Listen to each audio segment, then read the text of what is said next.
Okay, so it is actually now the next day, and this knife is getting closer and closer to completion. We've done the quench, now we need to do the annealing process, or something, to that effect. So, for that purpose, I am going to be using my home oven here, and you guys can too. So, I'm going to set that on the grill function, just so we have some direct heat going down on the blade, and then turn that up to 180 degrees Celsius. Ooh, can I get that in frame?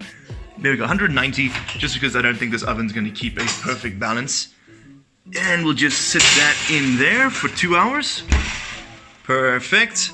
Okay, it's been about 2 hours, and so we can go ahead and turn off the stove. I also put it on the bake function and not grill, because I was worried that the differential heat might cause a bit of a problem. There's the knife, still looking silver and shiny. I'm not sure, so I know when you temper a knife with a blowtorch, a gas torch, you want to get the spring steel up to a point where it goes sort of a deep blue. It'll go straw yellow, then it'll go sort of a light blue, then it'll flash a bit, then it'll go to like a deeper blue, and apparently that's where you want to get this stuff to get it back to perfect spring steel. But I don't have a gas torch, and I can't really afford to buy one, so the next best thing I could find on the forums online was to run it through these annealing cycles in your oven. So that is cycle 1. I'm now going to let it cool down inside the oven back down to room temperature. I'll give it about an hour or so to do that, then I'll come back, put it in for another 2 hours at the same temperature, and then let it cool down again, and that should be fine. And annealing cycle number 2 is complete, and you can see the gorgeous tint that it has picked up from the oven. I gotta say, I am pretty damn chuffed with how this turned out. I don't know if this is correct. It looks like the edge got a bit too hot, because that's sort of gone sort of more of a straw color rather than this blue. And it's sort of a really nice purplish blue. I know purple does indicate a bit too much heat, so this definitely is not a perfect temper. And I think with a bit more experience, a bit more trial and error, I'll definitely be able to do a better job. And I'll probably end up burying this in a very small layer, a very, very thin layer of sand next time, just to help distribute the heat a bit more evenly.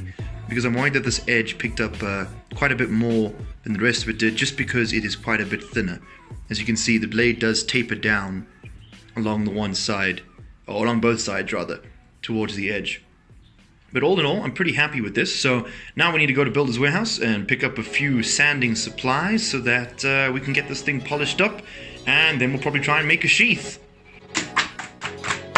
Alrighty, so sanding supplies acquired. We've got some Scotch-Brite pad, which is going to help us get most of the dirt off the blade before we start sanding it.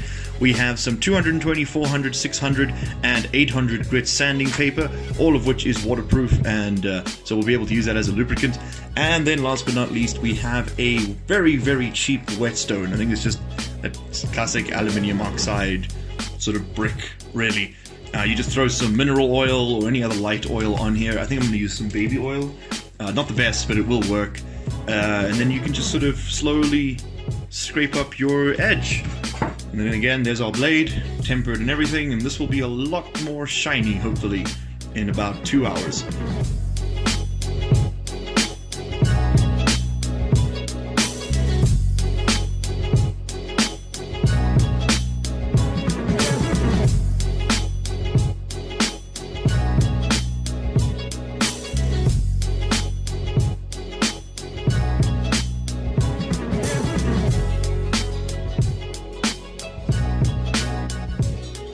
And there we have the knife all polished up and ready to be sharpened, really. Not a perfect polish, not exactly mirror by any definition.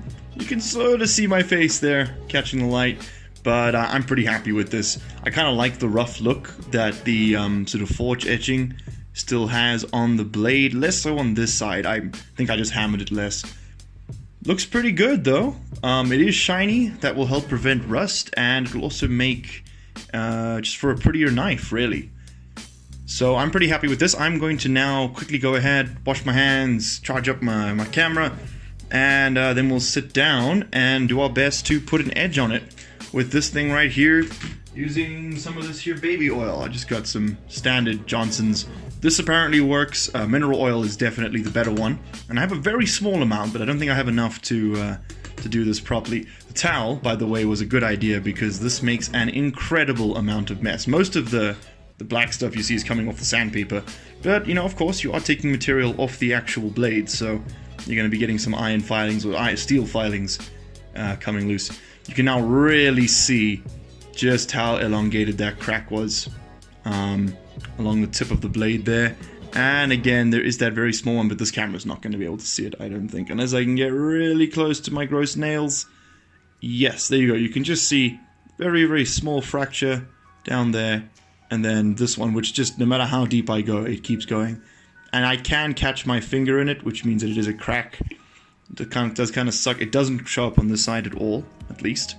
And then last but not least, there is a very small inclusion, or a void, up here at the tip where the steel was folded over onto itself, sort of like that.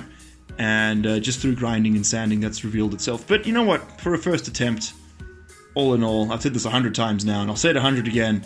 Not a bad first attempt.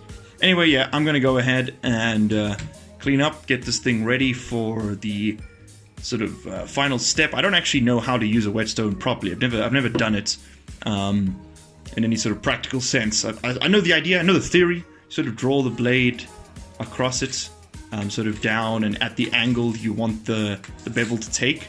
I think doing this back one here is going to be quite difficult. Probably have to do like a drawing action like that.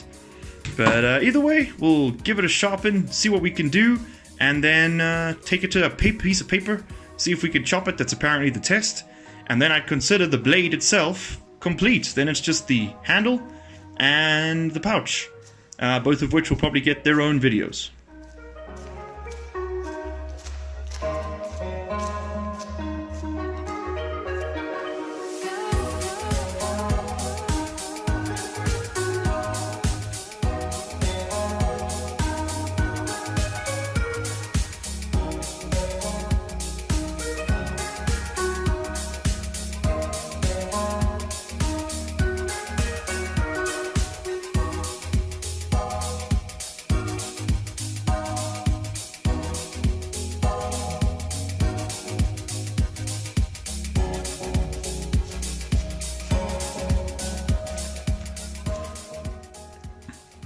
Okay, and here is the knife all sharpened up. God, it is a bit, it's a bit terrifying how sharp this thing's become. Let's go ahead and do a paper test. You might have seen a couple of them there in the time lapse. Oh, didn't cut. There we go. And as you can see, that is a, oop, can't get it in frame. That is a cut, not a tear, which I am pretty happy with. It's not perfect. And I think there's many reasons for that. One of which is that I have no idea what I'm doing. I'm really not sure how the sharpening actually works. Oh, that is a nasty... Let's see if we can do like a draw slice across it. Yep, straight through. Get that in frame. There you go. Not too shabby. One more. Oh, that was a tear. My bad. You gotta sort of draw it across the edge. There you go. So that is pretty close to razor sharp, as close as I'm going to be able to get it with such a cheap whetstone and with such little experience. What I found, which I can tell you guys, get rid of that, is when you're doing the stroke, what you want to do is start off at the heel of the knife over here, keep pressure on the tip, and you sort of do a drawing motion across the entirety of the stone, just like that. And it's best to go one side and then across that side, one side, that way. And you just sort of get a consistent groove forming along the edge. And as you can see, I managed to cut through my thumb, and I've already cut up my fingers. I don't think it's going to focus on that though. There you go. And that was all just sort of testing it. Pretty good. Very, very, very sharp. I'm happy with it. So yeah, that is, I think, all of the forging, profiling, grinding, sharpening, all of that, all the heavy metal work is complete. Now we're down to doing the handle and, of course, the actual sheath. So if you guys have enjoyed watching, hit that like button.